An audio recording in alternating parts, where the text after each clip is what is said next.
uso ng dinuguan tsaka puto. Hindi talaga siya bagay. I'm sorry.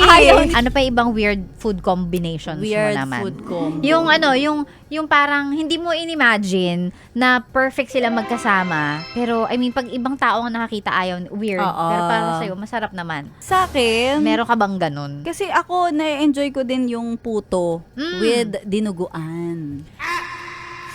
Parang ako, pagka hinainan mo ko ng dinuguan, ipapartner ko siya sa kanin. Kanin, Oo. di ba? Sino na pa uso ng dinuguan tsaka puto? Tapos Diba? parang ginawa siyang pang merienda yung puto at dinuguan. Yan Hindi siya pa. ulam na pang dinner or pang meal talaga, 'di ba? Merienda. Mga burgis ba nagpauso nito? Kasi parang Oo. pag ikaw, wala kang budget, dinuguan, major ulam yun. Correct. So bakit mo Main siya course gagawin? yun eh. Oo, ito siya gagawing merienda. Ano ba yan? Hindi talaga siya bagay. I'm sorry. Ayaw ni Sexy Megan. Huwag niyo Ayoko. ipilit kay Sexy Oo. Megan. Oh, eto, isa pa. Champorado and tuyo. Champorado and tuyo. Okay ka? Ano?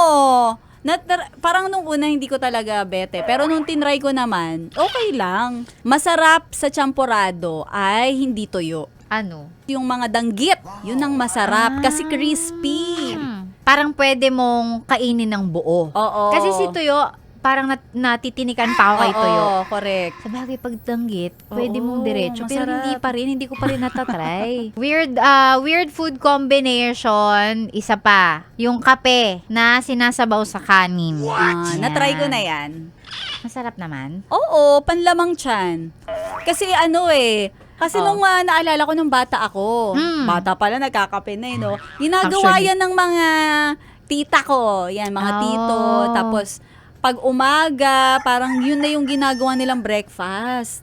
Mabigat. Nagkakape, tapos ilalagyan nila ng kanin. Paano? So, dun sa coffee mug, maglalagay ng... Sa tasa, magtitimpla muna sila ng kape. Okay. So, lalagyan nila ng tubig, tapos may asukal. Pag hinalo na nila yon, saka nila ilalagay yung kanin.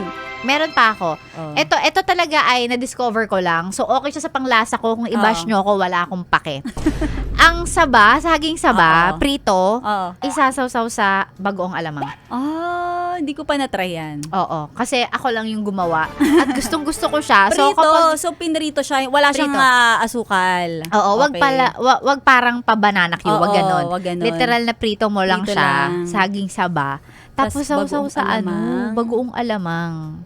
Ano pang ginagawa mo dito, ha? Sinasabi ko na nga ba eh. Solid yes friend ka talaga. Dahil nandito ka na rin lang, sige na, Mag-like at mag-comment ka na. Mag-subscribe ka na rin at i-click ang notification bell. Para mapasali ka sa mga kalokohan namin. Bawal na bawal mag-no dito, ha? Kasi